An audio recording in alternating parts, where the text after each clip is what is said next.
dia a todos, graça e paz.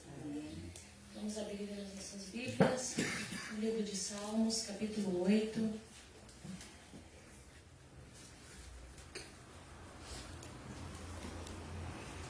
Livro de Salmos, capítulo 8.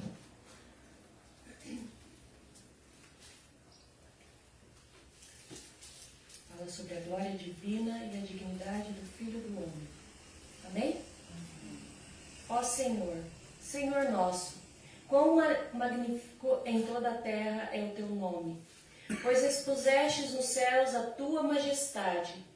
Da boca de pequeninos e crianças de peito, suscitaste força por causa dos teus adversários, para fazeres emudecer o inimigo e o vingador. Quando contemplo os teus céus, obra dos teus dedos, e a lua e as estrelas que estabelecestes, que é o homem que dele te lembres, e o filho do homem que o visites, fizeste-o, no entanto, por um pouco menor do que Deus, e de glória e de honra o coroaste. Deste-lhe domínio sobre as obras das tuas mãos, e sobre seus pés tudo lhe pusestes, ovelhas e bois, todos e também os animais do campo, as aves dos céus e os peixes do mar, e tudo o que percorre as sendas dos mares. Ó Senhor, Senhor nosso, quão magnífico é em toda a terra é o teu nome. Amém? Amém.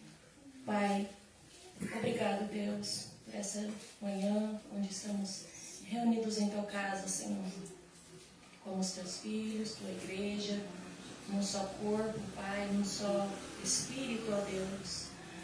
Ó Deus, muito obrigado, Senhor, por reservar, Senhor, este momento aqui, ó Pai, para que nós pudéssemos render graças, para que nós pudéssemos entoar louvores ao teu nome, para que nós pudéssemos, ó Pai, glorificar, Senhor, o teu nome, ó Deus.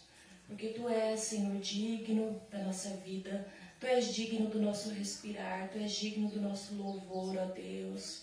Tu és digno, Senhor, de toda honra, de toda glória, Senhor.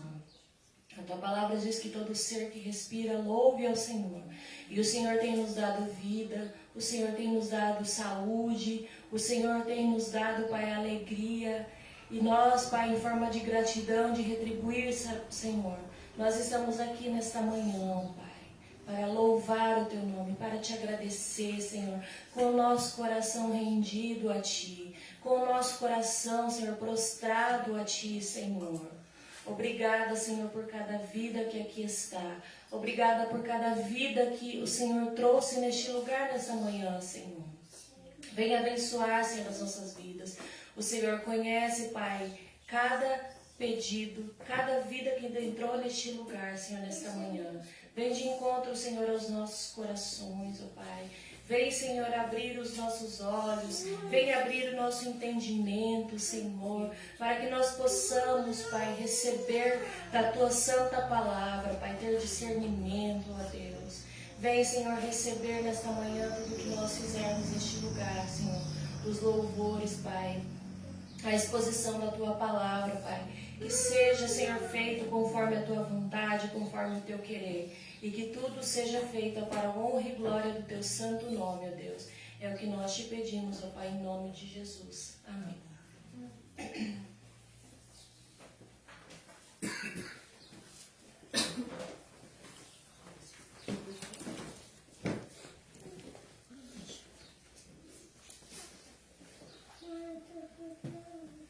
Bom dia, graças a Deus, igreja. Amém. Nós vamos abrir no livro de Números, capítulo 11.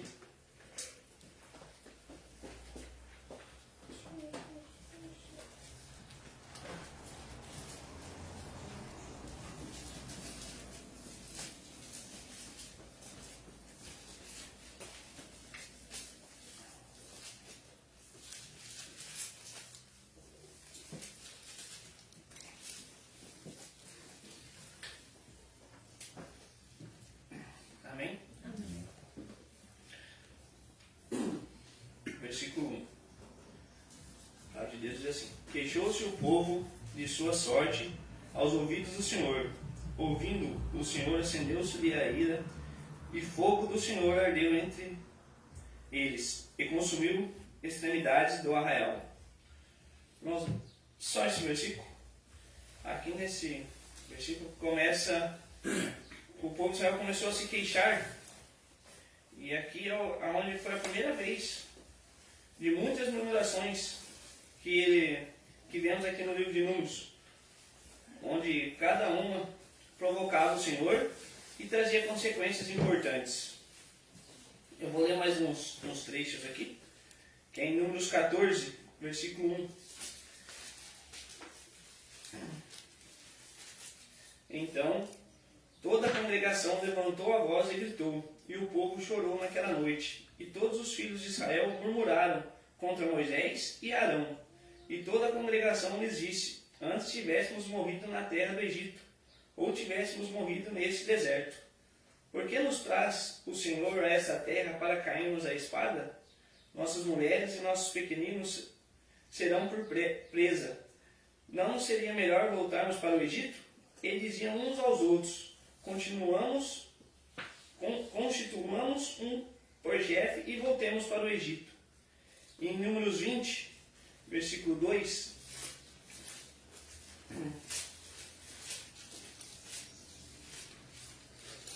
ora, não havia água para a congregação, pelo que se ajuntaram contra Moisés e Arão.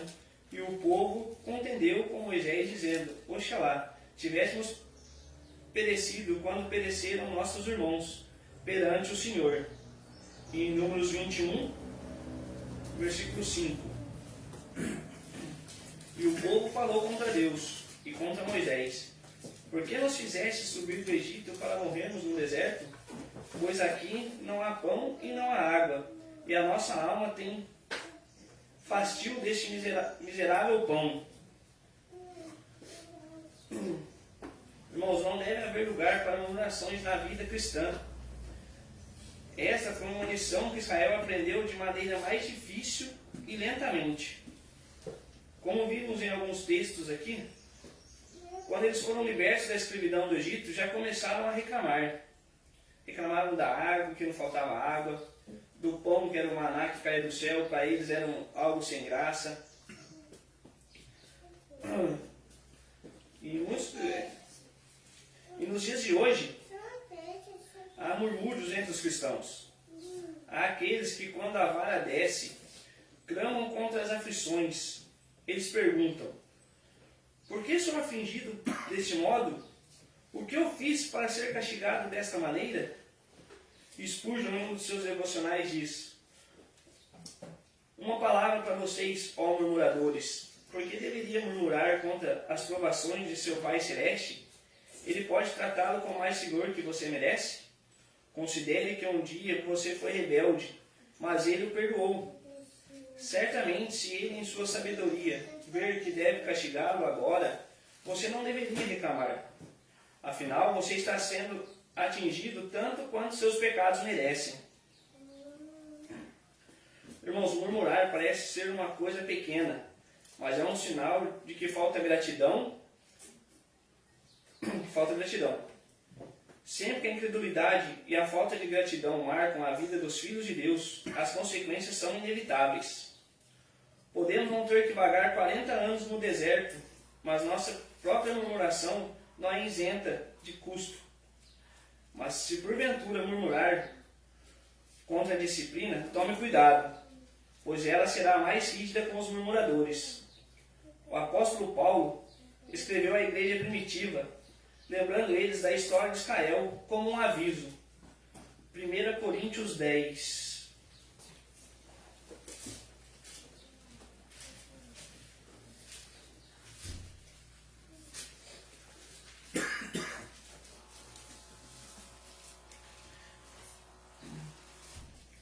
Coríntios 10, 9.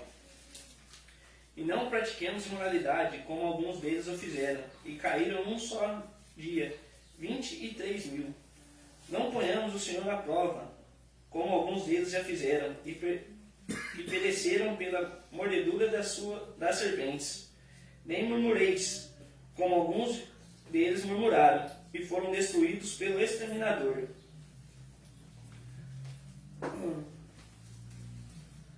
Aqui, irmão, serve de aviso para a gente também, para nós estudamos a palavra de Deus.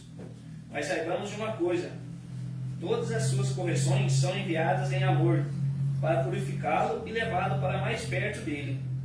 Certamente o ajudará a suportar o castigo com mais conformidade, se for capaz de reconhecer a mão do Pai.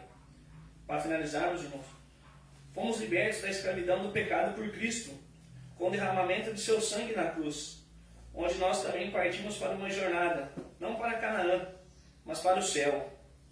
Deus nos deu promessas maravilhosas e advertências necessárias. Não vamos murmurar pelo caminho ao qual Ele nos conduz. Em vez disso, devemos nos encher de gratidão por tudo que Ele tem nos provido. E o último texto para a gente finalizar, em Hebreus 12, versículo 6.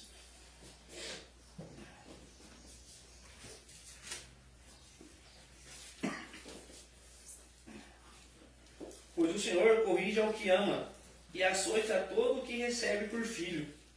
É para a disciplina que sofreis.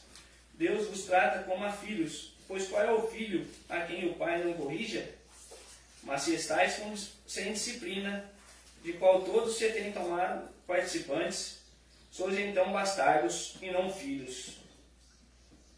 Por isso, bom, não há necessidade nem desculpa para murmurações entre o povo cristão. Amém, irmãos? Bom, nesse momento, quero pedir para a gente, em oração silenciosa, confessarmos os nossos pecados e entregarmos nossa vida a Deus.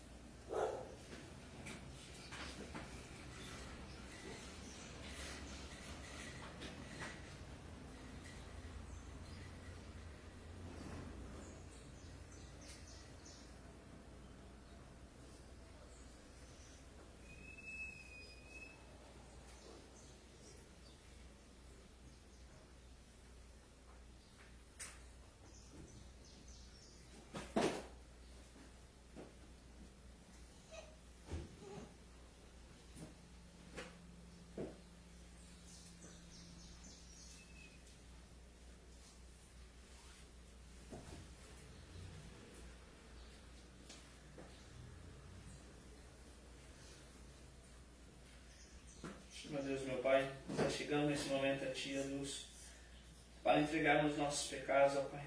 Fazemos confissão deles, ó Deus. Ó Senhor, o Senhor sabe de cada pedido aqui feito, ó Pai, de cada entrega, ó Deus. O Senhor conhece o coração de cada um, ó Pai. Ó Senhor, nos perdoe, ó Pai. Ó Senhor, és miseráveis pecadores, ó Pai, merecedores da ira eterna, ó Pai, do seu castigo, da sua santa justiça. Ó Senhor, mas pela graça e morte de seu Filho Jesus, com a sua ressurreição, ó Deus, temos a confiança que somos salvos, ó Pai, e perdoados, ó Deus. Ó Senhor, abençoe cada um aqui presente, ó Pai. Abençoe aqueles que não puderam estar aqui conosco, ó Deus. Ó Senhor, toca no coração daqueles, ó Pai, que irão nos ouvir, ó Pai.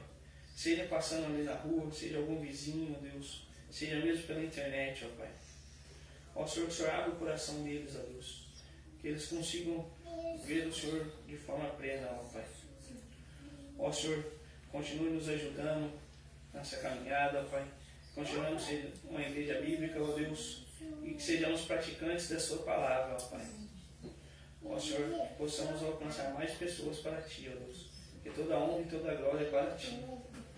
Ó Senhor, continue abençoando o pastor Estevam, que está à frente dessa igreja, ó Pai.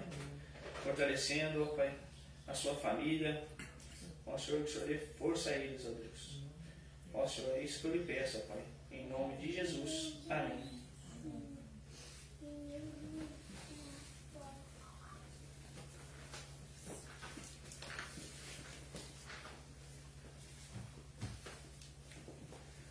Antes de nós passarmos os louvores, terça-feira nós estamos fazendo estudo sobre dons espirituais.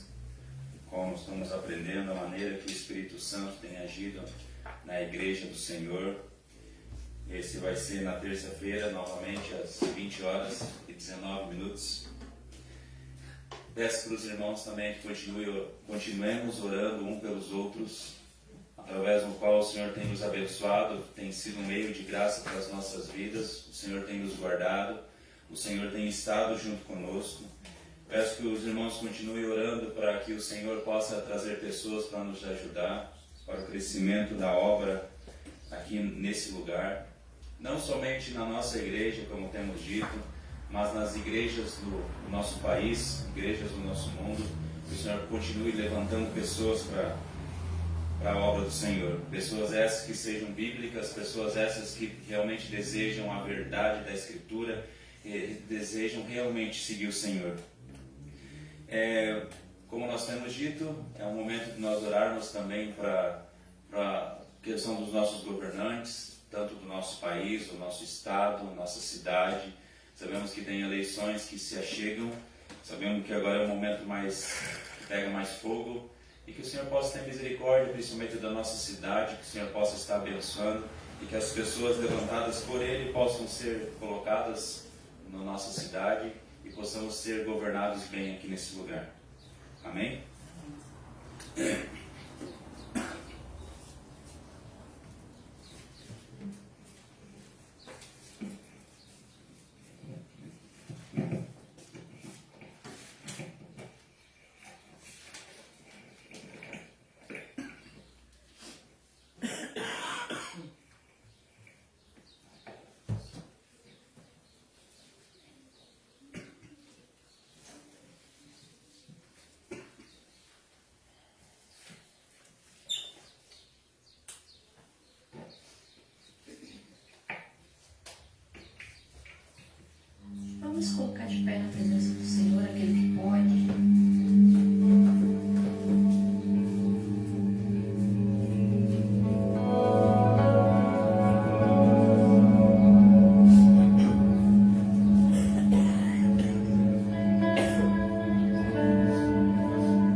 Motivos para sermos gratos a Ti, por tudo tu nos tens dado, por tu tens feito em nossas vidas e por tudo que nós cremos que ainda vais fazer, porque tu tens um propósito em nossas vidas. Tu nos colocaste aqui, Senhor, porque tu nos amas e tens o melhor para nossas vidas.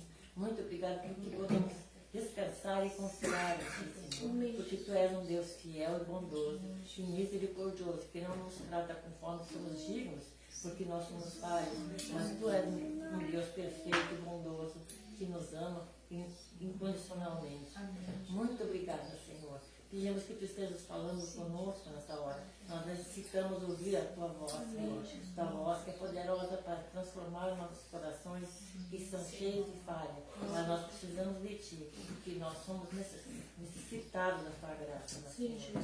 Fala conosco nesse momento, através da tua palavra que nós cremos que é verdadeira, que fala, que é inspirada para nos ensinar toda a verdade. Fala conosco, Senhor. Queremos estar prontos para ouvir. Queremos estar prontos para praticar aquilo que tu tens preparado para nós. Ensina-nos, Senhor, a ter mais vontade e desejo no nosso coração a cada dia e buscar mais e mais essa fonte de vida, essa palavra que nos alimenta verdadeiramente. Abençoa cada um que aqui está. Fala conosco e aqueles que estão ouvindo também. Senhor, todos aqueles que estão distantes de nós aqui agora, aí de encontro das suas necessidades, aí de encontro dos nossos corações, que necessitamos da tua graça. Abençoa-nos em nome de Jesus. Amém. Livro de Mateus, convido você a abrir a palavra de Deus, no livro do Mateus, capítulo 13, versículo 47 até o versículo 50.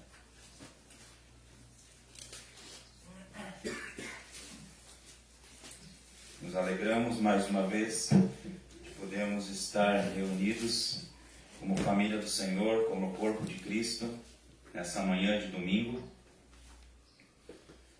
Ouvi que é o primeiro dia da primavera, quase verão já. Quase meu aniversário. O Evangelho e o Juízo do Rei. Livro de Mateus, capítulo 13, versículo 47 até o versículo 50, a palavra de Deus diz assim: O reino dos céus é ainda semelhante a uma rede que, lançada ao mar, recolhe peixes de toda espécie. E quando já está cheia, os pescadores arrastam-na para a praia e, assentados, escolhem os bons para os cestos e os ruins deitam fora. Assim será na consumação do século. Sairão os anjos e os separarão os maus dentre os justos e os lançarão na fornalha acesa. Ali haverá choro e ranger de dentes. Temos visto que nós temos que olhar, estudar, lermos a Bíblia, tendo em vista Cristo. João 5,39, examinais as Escrituras, porque julgais ter nelas a vida eterna, e são elas mesmas que testificam de mim. Temos aprendido que nós temos que crescer na graça e no conhecimento do nosso Senhor Jesus Cristo antes de todas as coisas. E a Ele seja dada glória, assim como agora, como no dia da eternidade. 2 Pedro 3,18. O nosso objetivo também, em relação às Escrituras, é nós descobrirmos o que o autor tensionava comunicar. O que esse texto de Mateus está nos dizendo verdadeiramente. Não procurarmos o significado dele em nós. Como muitas vezes nós já falamos, muitas pessoas se reúnem e cada uma delas define qual o significado, o que significa para ela aquele texto, o que a Bíblia diz para ela. Mas não é isso que a Escritura diz. A Bíblia nos mostra um Deus que fala. Aquele que fala, ele tem intenção de nos dizer aquilo que ele realmente deseja. Ou seja, quando nós lemos a Escritura, nós vemos que é a vontade de Deus. É o desejo de Deus de nos mostrar algo. Então, os autores inspirados pelo Espírito Santo reuniram palavras de modo a nos comunicar esta palavra de Deus. E esse é o nosso desejo nesse domingo de manhã. Nós buscarmos aquilo que o nosso Senhor Jesus Cristo está nos dizendo aqui. Mas antes vamos fazer uma pré-introdução, como nós sempre fazemos. E nós vemos que Mateus terminou o capítulo 12, nós já estamos no capítulo 13, quase finalizando o capítulo 13. E nós vimos que agora é o terceiro discurso de Jesus. E essas parábolas aqui, elas demonstram uma realidade que o Senhor quer nos mostrar sobre o reino dos céus. Nós temos que relembrar que Mateus está proclamando que Jesus é o rei, que Jesus é o Messias, que Jesus é o filho de Davi, que Jesus é o filho de Abraão. Quando nós lemos o livro de Mateus, nós percebemos que o foco é Jesus. O foco de toda a Escritura é o Senhor Jesus. Mateus começa nos falando sobre a vida de Jesus, do ensino de Jesus. Ele fala o primeiro discurso de Jesus, que é o Sermão do Monte, que é a lei do governo de Cristo. Depois ele fala do poder do governo de Cristo em resgatar. Depois ele fala o segundo discurso de Jesus, que é o comissionamento dos discípulos. Daí ele vai falar dos sinais do governo de Cristo e sua oposição. E agora ele chega no terceiro discurso de Jesus, que é as parábolas do governo de Cristo. É importante nós destacarmos que a ordem dos eventos, como nós temos visto, de Marcos e Lucas é diferente de Mateus. Inclusive essa parábola não encontra-se em Marcos e Lucas, apenas em Mateus, porque Mateus provavelmente organiza por tópico e não por ordem cronológica. Então nessa manhã, que os nossos olhos estejam sobre o nosso Senhor, sobre aquilo que o nosso Senhor quer nos dizer. Então nós temos visto que aqui nos é apresentado uma série de parábolas que revelam aspectos profundos do reino dos céus, desde o seu início humilde até a sua consumação final. Cada parábola tem nos mostrado, tem nos oferecido um vislumbre sobre como o reino de Deus opera no mundo, interagindo com a humanidade. Em Mateus 13, 47 ao 50, Jesus vai apresentar uma parábola de uma rede lançada ao mar, o qual ilustra e se destaca a realidade do julgamento escatológico, quando Deus fará a separação definitiva entre justos e entre ímpios. Na sequência das parábolas anteriores que tratam da mistura entre o bem e o mal, como do trigo e de joio, essa parábola dá ênfase especial ao fim dos tempos. Ao usar uma metáfora familiar aos pescadores, que é uma rede que captura diversos tipos de peixes, Jesus revela que assim como a rede coleta peixes de toda a espécie no reino dos céus, durante o tempo presente, inclui uma diversidade de pessoas. Para nós que moramos na praia, quando nós vamos na praia, eu vi que estava falando antes, e correr na praia, de manhã nós vemos os pescadores pescando, muitas vezes com grandes redes, e nós conseguimos entender aquilo que o Senhor está nos dizendo aqui. No final haverá uma separação definitiva, onde os bons serão preservados e os maus serão lançados fora. Ao examinar essa parábola, é crucial nós considerarmos também o contexto do livro de Mateus. Não pegarmos ela isoladamente, mas nós considerarmos tudo aquilo que nós temos falado, que tem os principais temas: a revelação do reino de Deus, um chamado ao arrependimento em vista do eminente juízo. É o que o Senhor tem nos mostrado. Muitas vezes nós temos perdido tempo, muitas pessoas têm perdido tempo em debates, muitas vezes que não levam a lugar nenhum.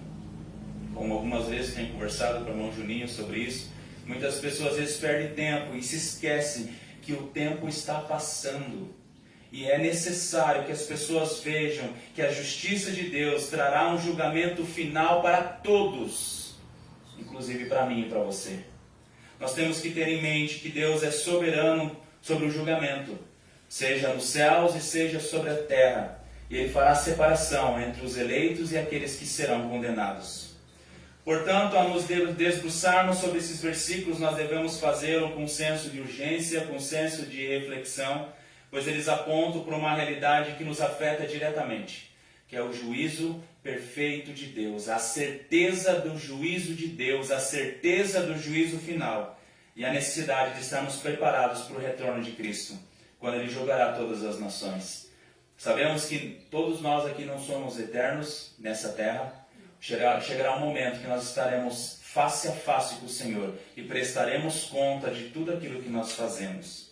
Então vamos aqui ao primeiro ponto, que é a rede lançada no mar. Quero que você observe agora, que nós venhamos observar o versículo 47, o que a palavra do Senhor nos diz. Ela diz assim: o reino dos céus é ainda semelhante a uma rede que, lançada ao mar, recolhe peixes de toda a espécie. Aqui Jesus vai usar uma metáfora muito familiar, um exemplo para os seus ouvintes, no qual a maioria deles era pescadores. Dos 12 discípulos, 4 deles eram pescadores. Jesus vai utilizar uma imagem de uma rede para ilustrar um processo de ajuntamento que acontece no decorrer da história da redenção. Veja, o versículo começa dizendo, é semelhante a uma rede que lançada ao mar, que lançada no mar. Representa essa rede, ela representa aqui o reino dos céus em sua fase atual, abrangendo todas as nações, abrangendo todos os povos.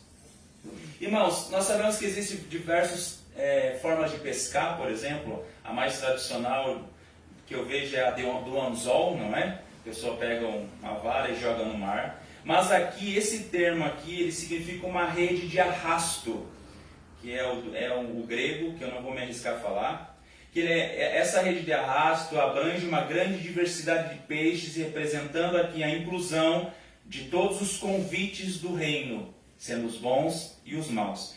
Você sabe qual que é o tamanho de uma rede de arrasto? Eu não sabia, eu procurei no Google. O tamanho da rede de arrasto pode variar, mas em média, perceba, ela tem entre 100 e 600 metros de comprimento e uma altura de 6 a 20 metros no centro.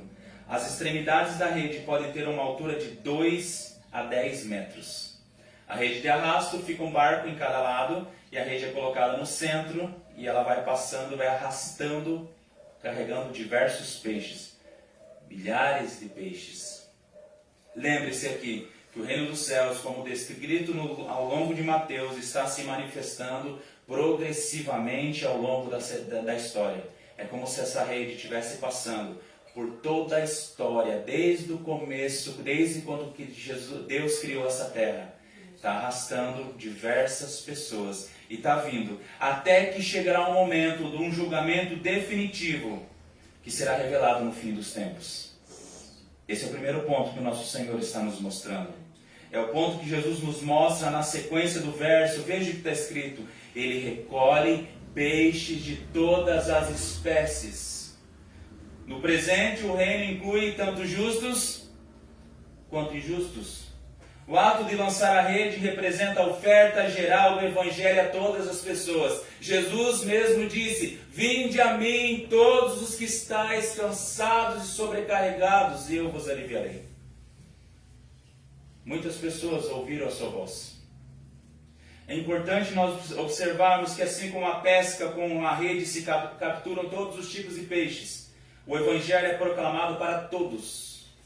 Mas nem todos são verdadeiramente salvos, nem todos são verdadeiramente regenerados. Cristo aqui nos mostra que o chamado do Evangelho é sem distinção. Apocalipse 7:9 fala que é para todas as nações, todas as tribos, todos os povos, todas as línguas. Aqui na igreja de Jesus não há diferenciação de cores, não há diferenciação de pessoas, não há diferenciação de nações. Inclusive nós falamos sobre o dia de Pentecostes, sobre as línguas, onde Deus uniu todas as pessoas na mesma língua. Todos se entendiam, todos compreendiam aquilo que o Senhor estava mostrando, aquilo que o Senhor estava falando. Todos os salvos pelo Senhor têm o Espírito Santo de Deus. Esse chamado de Evangelho, por enquanto, ele inclui muitos também que não pertencem ao Senhor.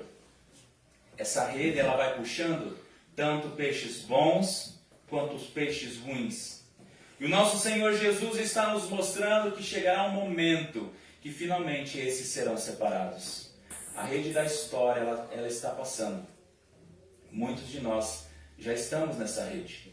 Mas chegará um momento que haverá, que é o segundo ponto, uma separação desses peixes. Observe o versículo 48 que está escrito, diz assim: e quando já está cheia, os pescadores arrastam-na para a praia, e assentados escolhem os bons para os cestos, e os ruins deitam fora. Irmãos, o primeiro ponto que nós temos que analisar aqui é que o versículo começa dizendo assim, e quando já estava cheia. O que isso nos mostra? O que isso significa? Isso aponta para o tempo determinado em que o julgamento ocorrerá, uma vez que o reino tenha alcançado o seu propósito. Já viu aqueles marcadores de tempo lá que a areia vai descendo? Chegará um momento que essa areia vai estar totalmente cheia, que é o fim determinado por Deus. Quando essa rede estiver totalmente cheia, de acordo com o tempo determinado de Deus, acontecerá o julgamento, onde Deus vai reunir todas as nações, todos os povos. E o juízo não acontece imediatamente, nós vemos, mas no tempo determinado por Deus. Temos visto através da Escritura que era uma das coisas que estava acontecendo naquele tempo, que as pessoas faziam o que queriam, o que desejavam, os homens pregavam o que queriam, o que desejavam, traziam julgos enormes sobre a vida das pessoas, pregavam o que queria, pregavam bens, pregavam dinheiro, pregavam coisa boa para as pessoas, diferente de hoje, graças a Deus. Pregavam idolatrias muitas vezes que não tem nada a ver com a Escritura, e parecia que Deus não estava fazendo nada. Parecia que não havia juízo de Deus sobre aquilo dali. E Jesus está nos mostrando aqui, Jesus estava mostrando para aqueles momentos que chegará o momento que haverá julgamento sobre essas pessoas. A rede cheia indica o fim dos tempos, quando o reino chega à sua consumação. E o versículo nosso continua dizendo assim: os pescadores arrastam-na para a praia. Os pescadores que puxam a rede para a praia simbolizam aqui os agentes de Deus, os anjos do Senhor, que atuarão no julgamento final. Perceba, a rede estava agora cheia. Chegou o tempo de trazer essa rede para a praia. A ação de arrastar a rede para a praia ilustra o trabalho divino de trazer a humanidade para o julgamento divino. Vai chegar um dia que o Senhor vai trazer todos à frente, todas as pessoas que já existiram, e todas essas serão julgadas perfeitamente pelo Senhor. Isso aponta para o juízo final, quando Deus fará a distinção entre os justos e os ímpios. Muitas vezes há dificuldade de nós vermos quem realmente é salvo pelo Senhor. A não ser, como nós já vimos anteriormente, quando nós passamos muito tempo com as pessoas, nós possamos perceber que os frutos testificam se a pessoa é salva por Jesus ou não. Os anjos, a Bíblia nos mostra aqui, que eles farão separação dos bons, que são os eleitos, que são os justificados, que são salvos, que são santificados pelo Senhor, e dos ruins, que são os condenados, os ímpios, os não salvos, os impenitentes.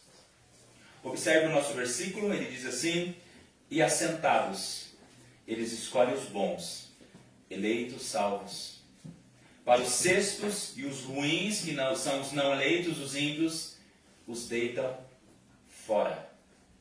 A separação aqui simboliza o ato de julgamento, algo que é inevitável e algo que é final. Eu quero convidar você a observar o ensino de Jesus lá em Mateus, capítulo 25, versículo 31, para que você possa ver em perspectiva, nós vemos em perspectiva aquilo que Jesus está nos mostrando aqui nessa parábola. Em Mateus capítulo 25, versículo 31 até o 33, nosso Senhor vai dizer assim: quando vier o Filho do Homem na sua majestade e todos os anjos com ele, então se assentará no trono da sua glória. Perceba nesse momento que é quando já está cheia. O nosso versículo nos mostra quando está cheia. É no tempo determinado. O Filho do Homem, em sua majestade, e todos os anjos se assentarão no trono da sua glória. Agora, o versículo 32. E todas as nações serão reunidas em sua presença, e ele separará um dos outros, como o pastor separa dos cabritos e ovelhas. A continuidade do nosso versículo da nossa parábola, que diz: arrastando-na para a praia. Todas as nações serão reunidas na sua presença. Agora o versículo 33 diz assim: e porá as ovelhas à sua direita, mas os cabritos à esquerda. É a continuidade do nosso versículo que diz: escolhe os bons para os cestos e os ruins deitam fora. Perceba que o versículo 31 até o 33 é a parábola do nosso Senhor, é aquilo que Ele está nos mostrando. Primeiro, quando já está cheia, arrastam-na para a praia e escolhe os bons para os cestos e os ruins deitam fora. É importante nós destacar aqui a repetição do ensino de Jesus, da separação dos bons e maus apenas no final. Apenas no fim dos tempos haverá uma separação dos bons e maus. A rede do Evangelho pode trazer todo tipo de pessoas, mas nem todos que são apanhados pela profissão de fé se mostrarão verdadeiramente cristãos lá no fim. A Bíblia nos mostra, Jesus nos mostra que será apenas aqueles que perseverarão até o fim. Foi o que o irmão Juninho falou sobre a perseverança, que Deus corrige os seus filhos. Dor, angústia, tristeza, solidão, muitas vezes fazem parte dessa correção. Quantas vezes nós estamos ruins, maus, com solidão, com dores, com doenças, e é esse momento que nós nos achegamos ao Senhor.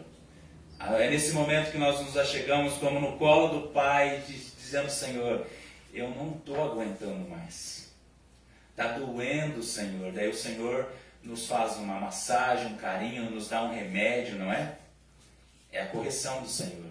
Porque muitas vezes, quando as coisas estão indo tão bem, que nem diz o John Piper, é os momentos que nós não buscamos o Senhor.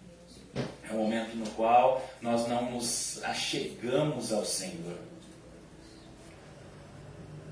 Os momentos que eu mais falo com meu filho são o momento que ele não está muito bem. Não é, Josué? É apenas um exemplo disso.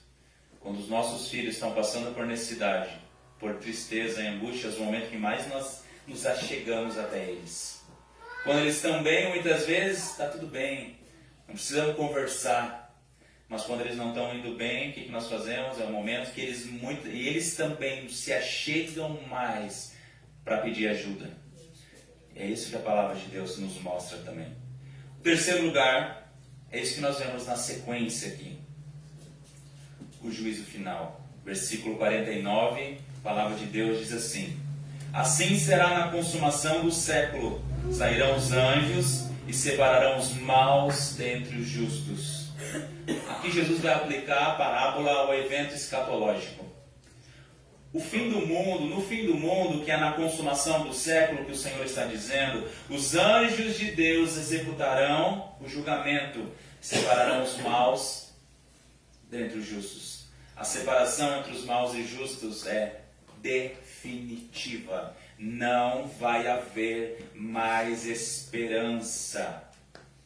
Se a pessoa não creu, se a pessoa não se arrependeu enquanto ela estava viva, não existe aquele lugar de pulgas. Deus não julga arbitrariamente, mas com base na sua perfeita justiça e sabedoria. Esse versículo aqui, amados, ele ecoa aquilo que estava escrito na parábola do trigo e do joio, que nós falamos anteriormente, onde a separação também ocorrerá no tempo final. Veja que há um ensino progressivo do Senhor mostrando detalhes de como isso ocorrerá. As pessoas podem até pensar que todos são iguais, que todos serão salvos. Existe uma teologia do universalismo que todas as pessoas serão salvas. Essa rede aqui, todo mundo está salvo. Só que nós não encontramos na Escritura a base para esse tipo de afirmação. O próprio Senhor Jesus está dizendo que haverá separação entre os bons e os maus. No fim, Jesus mostra que haverá uma separação clara e uma separação inegável. Jesus mostra que o julgamento ainda não está presente, mas em breve, no futuro próximo, Deus separará os eleitos dos condenados. Separará os salvos dos não salvos, separará os bons dos ruins. Mas qual será esse julgamento? Nosso Senhor nos fala no versículo 50, o destino dos ímpios. E os lançarão numa sala legal, uma sala fresquinha com ar-condicionado, na praia, deitados, na temporada, debaixo de numa rede, no Caribe, é assim? Os lançará na fornalha acesa. Ali haverá choro e ranger de dentes. Você já viu uma fornalha acesa? Não. Nós temos uma descrição na Bíblia de 3 jovens que foram jogados numa fornalha acesa. Ao jogar esses 3 jovens numa fornalha acesa, aqueles que jogaram morreram por causa do calor. Você já sentiu o calor no forno, numa churrasqueira, por exemplo? Queima, não é? Colocar a mão perto, queima a carne, queima. Por isso que é uma churrasqueira, né? Para queimar a carne. Agora a Bíblia fala, e os lançarão em uma fornalha acesa, em uma fornalha de fogo. O destino dos maus é descrito em termos vívidos, na fornalha acesa. Algumas pessoas afirmam que Jesus, por ser amoroso, Jesus jamais mandaria alguém para o inferno, ou jamais falaria do inferno. Eu já vi pessoas falando sobre isso. Eles falam isso porque eles criaram Jesus à sua própria imagem e semelhança. Porque eles não conhecem a Escritura, porque eles não conhecem aquilo que o Senhor nos mostra, aquilo que o Senhor nos ensina. Jesus foi o que mais falou sobre o inferno. E nós temos visto aqui, ó. Jesus foi o que mais falou sobre juízo perfeito de Deus. Olhe para o que o nosso Senhor está nos mostrando nesta manhã. Jesus aqui novamente nos fala sobre o inferno. Ele fala novamente sobre a condenação dos ímpios. Ele descreve o destino dos ímpios, dos maus, como uma fornalha acesa.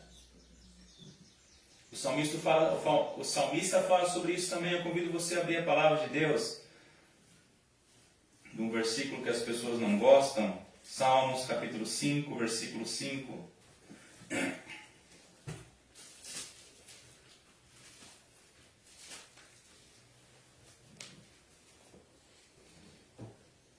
A Laura está prestando atenção. Salmo 5:5, a Bíblia fala assim: os arrogantes não permanecerão na sua presença.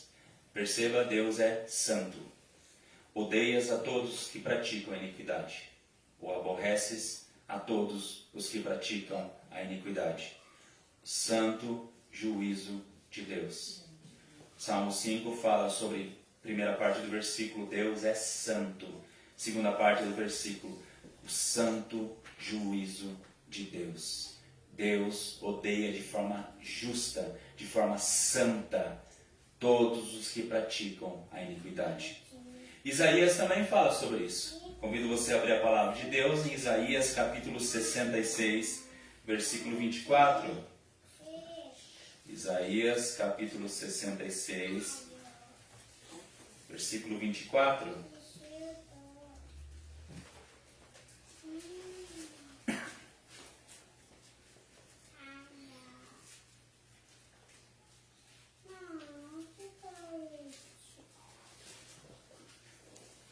A palavra de Deus fala no livro de Isaías, capítulo 66, 24, assim: eles sairão e verão os cadáveres daqueles que se rebelam contra mim.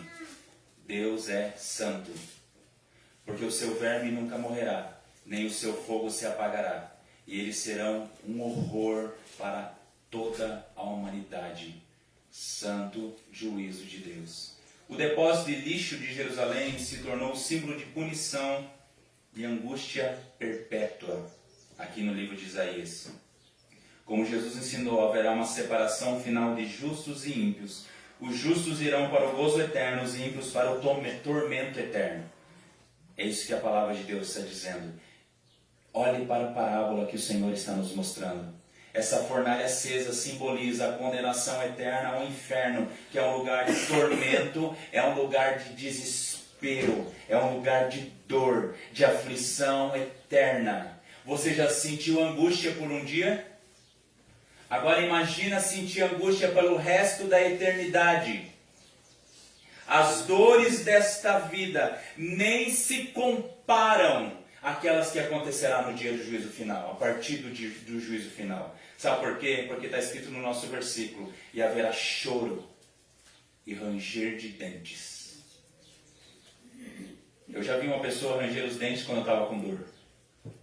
Para ranger os dentes quando está com dor, a dor tem que ser muito pesada, muito forte. Essa é uma expressão comum em Mateus para descrever o sofrimento dos condenados. Em Mateus 8,12 diz: ao passo que os filhos do reino serão lançados para fora nas trevas, e ali haverá choro e ranger de dentes. Mateus 22,13: então ordenou o rei aos serventes: amarrai os pés e as mãos e lançai-os para fora nas trevas, ali haverá choro e ranger de dentes. Mateus 25,30: e o servo inútil lançai-o para fora nas trevas, ali haverá choro e ranger de dentes. Essa linguagem severa nos mostra a seriedade da justiça divina. Deus é totalmente santo, totalmente perfeito. Cristo repetidamente tem advertido sobre o inferno e utiliza imagens que demonstram um sofrimento interminável. Existem algumas seitas que afirmam o aniquilacionismo como sendo bíblico. O que é aniquilacionismo? Elas afirmam que a alma a alma dos pecadores serão aniquiladas após a morte de seus corpos físicos. Você já ouviu? Tem seitas que afirmam que a pessoa ao morrer, ela não vai existir mais. Mas isso não é sustentado pelo ensino bíblico. Observe o ensino de Jesus aqui. Não há espaço para a ideia do aniquilacionismo, pois o sofrimento é consciente e o sofrimento é eterno. A separação entre os justos e os ímpios no juízo final é a conclusão do processo de justificação e santificação. As pessoas pensam muitas vezes que não haverá tanto sofrimento porque elas não entendem a realidade do inferno. Elas não entendem aqueles que serão lançados no inferno. Irmão, se hoje Jesus fosse no inferno e dissesse assim: vinde a mim todos que estáis cansados, todos que estão no inferno bateriam a porta no rosto dele e o crucificariam novamente se tivesse oportunidade. O problema é que o ser humano não entende o quão grave é o pecado contra Deus, o quão grave é a depravação total contra Deus. Nós, sem o agir do Espírito Santo, nós odiaríamos o Senhor. Nós faríamos qualquer coisa nesse mundo como nosso Deus, como Senhor das nossas vidas. Como diz Calvino, o nosso coração, o coração humano, é uma fábrica de ídolos. Os bons peixes são aqueles que foram regenerados e cujas vidas demonstram os frutos da graça de Deus. A separação final não é apenas com base em um chamado externo, mas reflete a verdadeira condição dos corações diante de Deus. Convido você a abrir a palavra de Deus no livro de Romanos, capítulo 2. Livro de Romanos, capítulo 2. Versículo 5.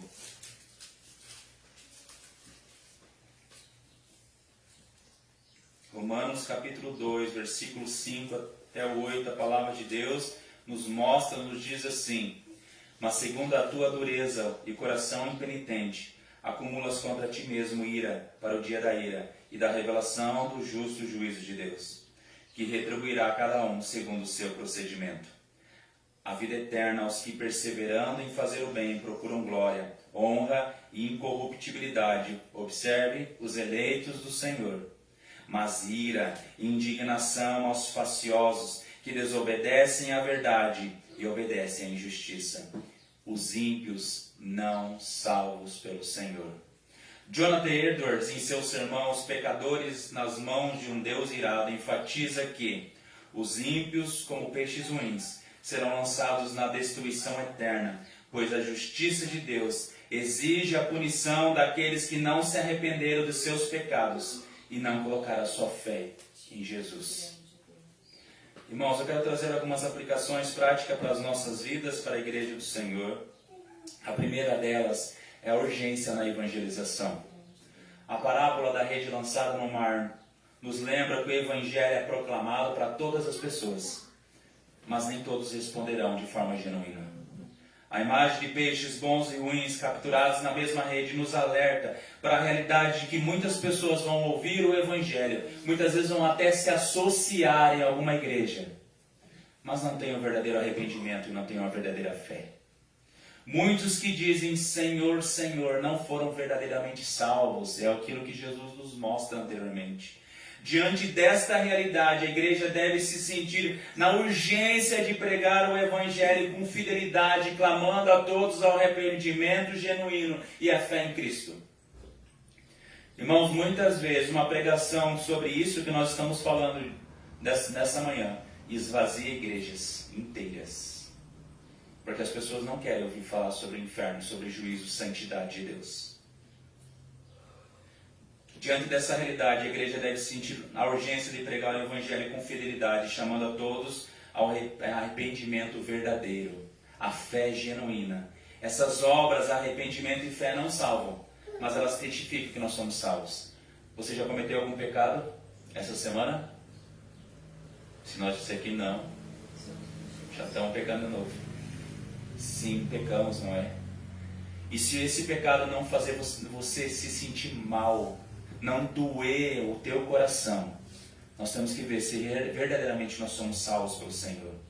Hoje é o tempo apropriado para nós ouvir e responder ao Evangelho, mas no futuro, quando o juízo final chegar, não haverá mais oportunidade para o arrependimento.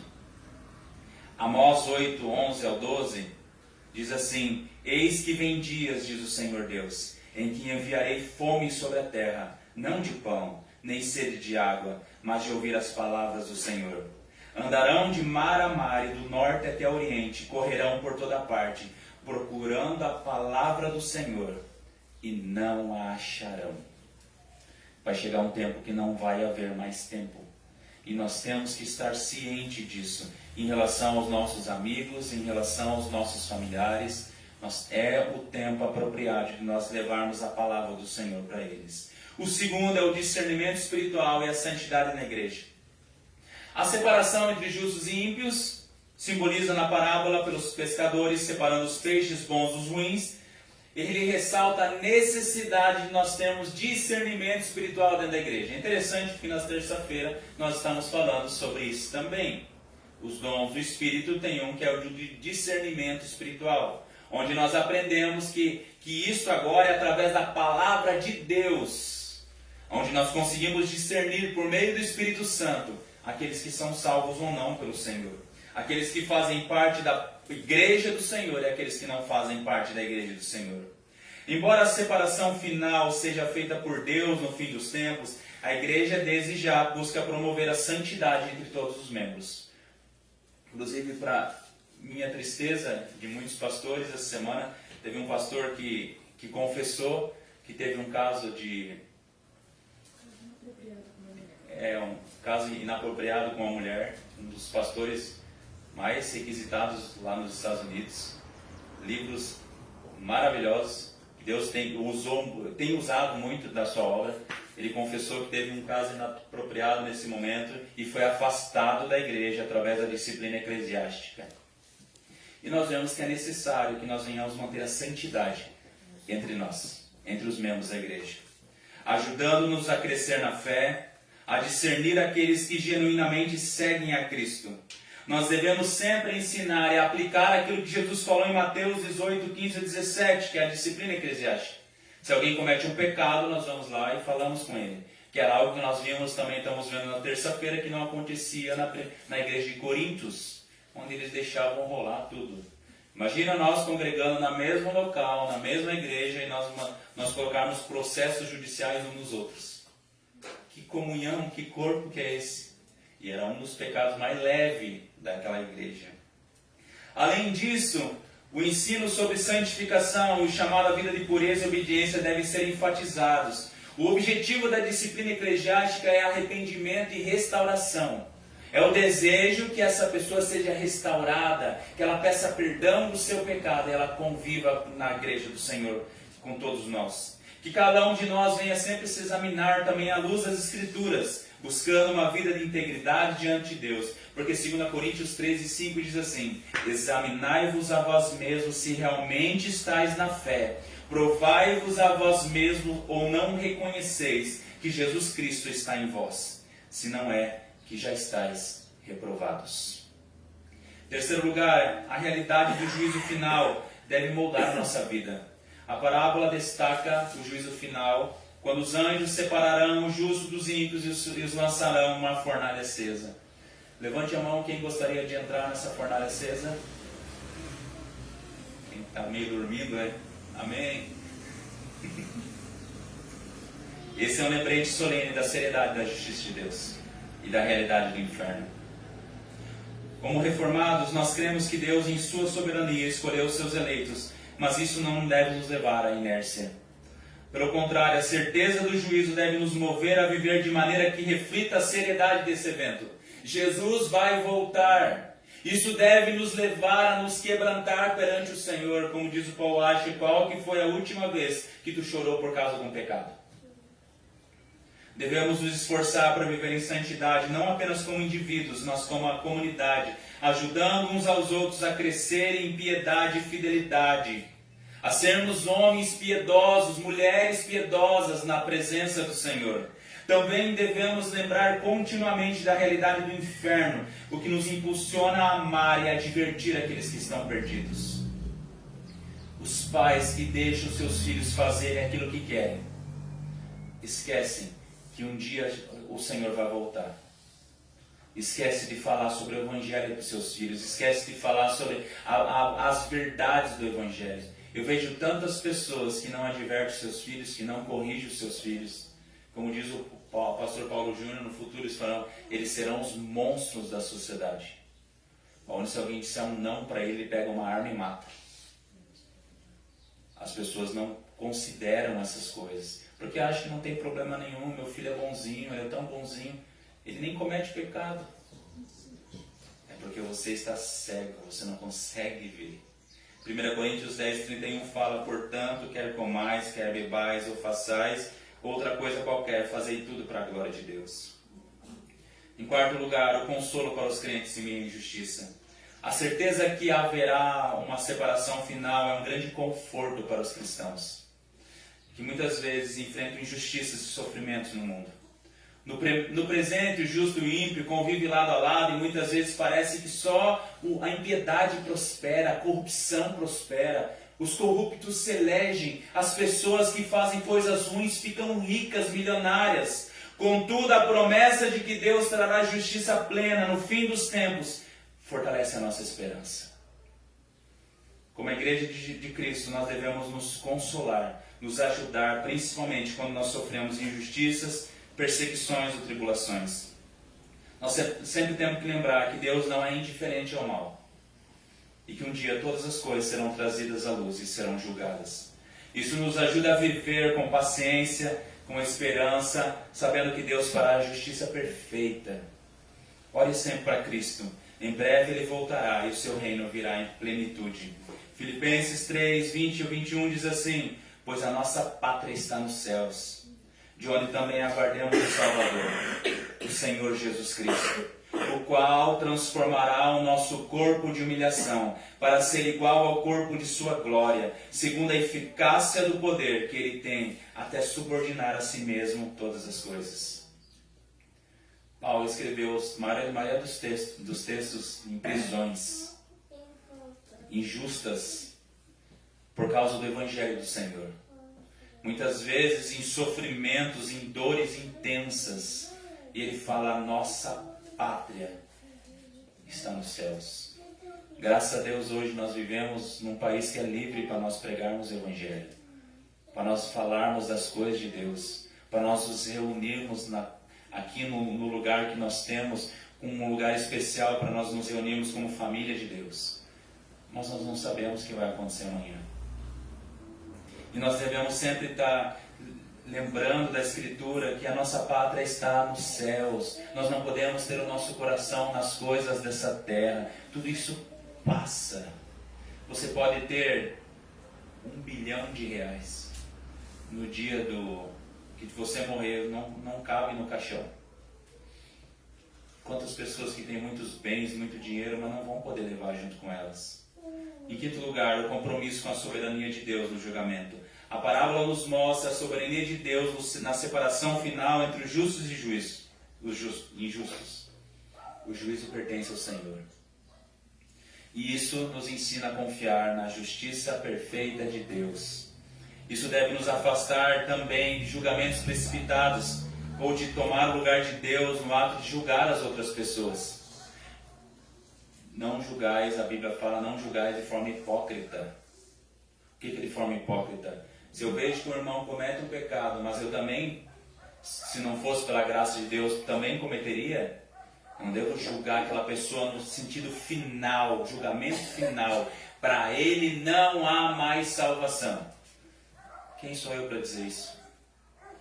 Nós devemos aprender a lidar com situações de pecado e eu com sabedoria, confiando em Deus e no julgamento final de Deus. Isso não significa, como nós falamos, omitir a disciplina bíblica, mas agir sempre com humildade, com compaixão e com justiça, reconhecendo que o juízo final está nas mãos de Deus.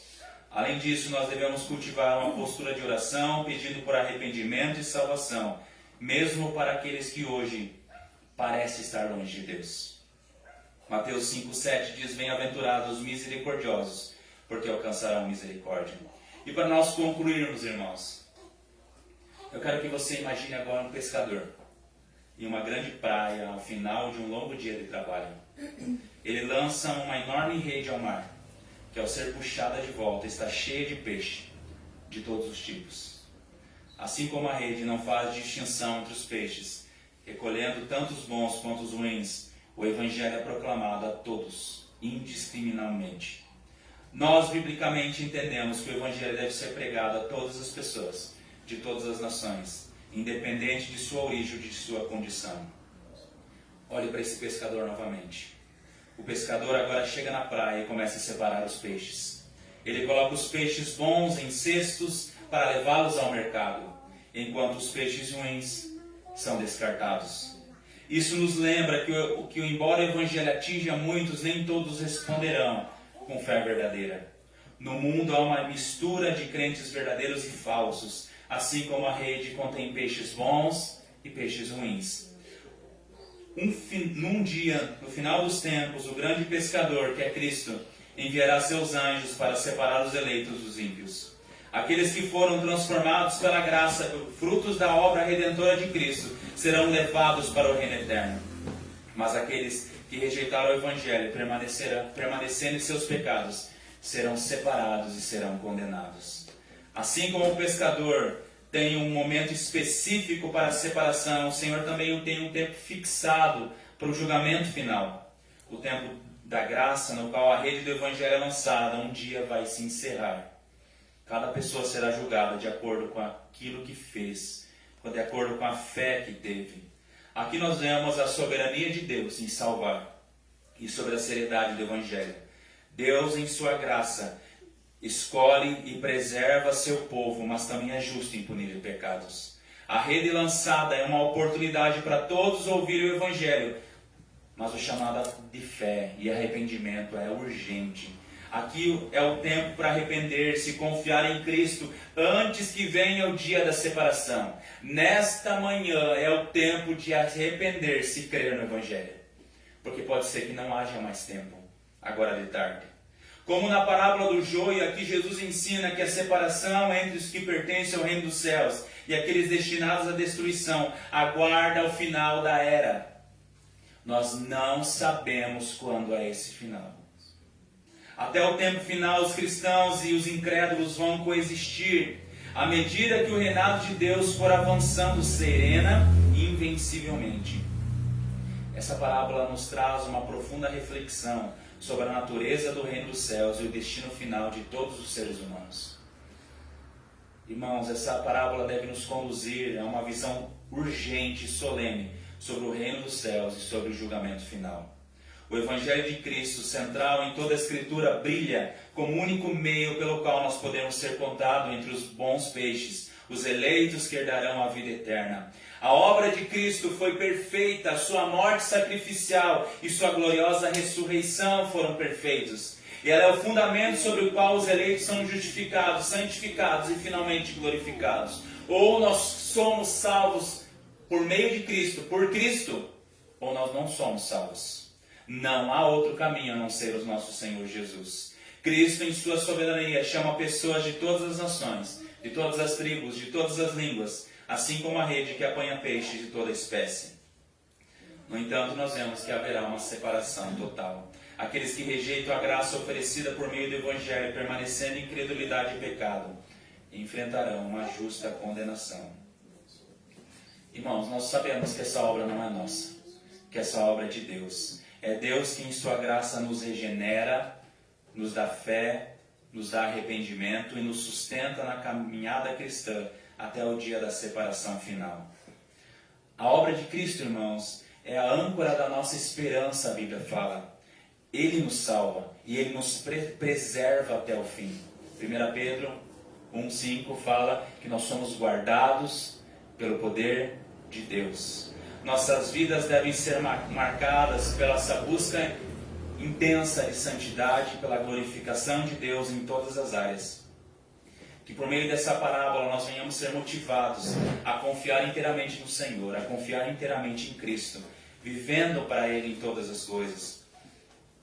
Olhe para Jesus nessa manhã. Você está triste, você está desanimado, você está com dor, você está doente, você está aflito. Olhe para Jesus. Para nós finalizarmos, eu gostaria que você abrisse a palavra de Deus no livro de Colossenses, capítulo 1. É um dos textos que eu mais amo na Escritura. Colossenses, capítulo 1, versículo 13. Veja o que a Escritura nos diz. Ele, o Deus Pai, nos libertou do império das trevas e nos transportou para o reino do Filho do seu amor, Jesus Cristo, no qual nós temos a redenção, a remissão dos pecados. Este, Jesus, é a imagem do Deus invisível, primogênito de toda a criação, pois nele, Jesus, foram criadas todas as coisas, os céus e sobre a terra, as visíveis e as invisíveis, sejam tronos, sejam soberanias, quer principados, quer potestades. Tudo foi criado por meio dele e para ele. Ele, Jesus, é antes de todas as coisas e nele tudo subsiste. Ele, Jesus, é o cabeça do corpo da igreja. Ele, Jesus, é o princípio, o primogênito dentre os mortos, para em todas as coisas ter a primazia. Porque aprove a Deus que nele, Jesus, existisse toda a plenitude, e que havendo feito a paz pelo sangue da sua cruz, por meio dele, Jesus, reconciliasse consigo mesmo todas as coisas, quer sobre a terra, quer nos céus. E a vós outros também, que outrora eres estranhos e inimigos, no entendimento pelas vossas obras malignas, agora porém vos reconciliou. Quem? Jesus vos reconciliou no corpo da sua carne, mediante a sua morte, para apresentar-vos perante ele santos, inculpáveis e irrepreensíveis. Se é que permaneceis na fé, alicerçados e firmes, não vos deixando afastar da esperança do Evangelho que ouvistes e que foi pregado a toda a criatura debaixo do céu, e do qual eu, Paulo, me tornei ministro. Deus seja louvado. Obrigado, Pai, por mais esse momento que estamos na Tua presença, Senhor. Obrigado, Senhor, por mais esse momento que nós podemos nos reunir como Tua igreja, como povo Seu, como santos, Senhor, diante da Tua presença. Deus, eu peço que tenhas misericórdia das nossas vidas. Eu peço que continue nos guardando, continue nos sustentando, Senhor Jesus. E se algum de nós ainda não foi salvo por Ti, que esse possa ser salvo por Ti, Senhor. Se algum de nós que ouviu, Senhor, nessa manhã, essa palavra, ouviu, Senhor, aquilo que foi falado nesta manhã, aqui nesse lugar, seja pela internet, seja passando aqui na rua, ou algum de nós mesmo, que o Teu Espírito Santo de Deus faça a obra, Senhor. Porque nós sabemos, Senhor, que nós somos falhos. Muitas vezes nós erramos, Senhor, muitas vezes nós pecamos, muitas vezes nós fazemos coisas que não agradam a Ti, mas tenha misericórdia de nós, Senhor. Muito obrigado por estar nos guardando, por estar nos livrando, Senhor, desse mundo mal, Senhor. Obrigado, Senhor, por todas as coisas. Colocamos diante de Ti, Senhor, os pedidos de oração que estão sendo feitos, Senhor. Abençoa, Senhor, a nossa saúde. Abençoa o nosso bem-estar. Abençoa os nossos familiares, Senhor. Abençoa os nossos amigos. Abençoa essa igreja aqui em Itapoá, Senhor. Continue tendo, Senhor, cuidado dessa igreja aqui em Itapoá. Venha continuar nos fortalecendo, Senhor. Venha continuar fazendo com que nós venhamos aprender mais e mais de Ti. Mais e mais da Tua presença, Senhor. Que nós não venhamos trazer para esse lugar fogo estranho, Senhor Jesus Cristo. Que nós não venhamos trazer para esse lugar, Senhor, coisas que nós aprendemos que vêm do nosso coração, que vêm da nossa mente, Senhor. Mas que nós possamos estar centrados naquilo que diz a Tua palavra, Senhor. Independente, Senhor, que as pessoas gostem ou não gostem, Senhor, nós desejamos, Senhor, fazer aquilo que Tu deseja, para a honra e para a glória do Teu nome, Senhor. O nosso objetivo, Senhor, nesse lugar é Te agradar, Senhor, e é fazer aquilo que Tu deseja, aquilo que Tu queres, aquilo que Tu tem feito a obra, e mostrar, Senhor, aquilo que Tu tem feito a obra em nossas vidas, ó Senhor. Muito obrigado, ó Pai, por todas as coisas. Dá-nos uma semana abençoada por Ti, Senhor, para nós. Em nome de Jesus nós oramos e Te agradecemos. Amém.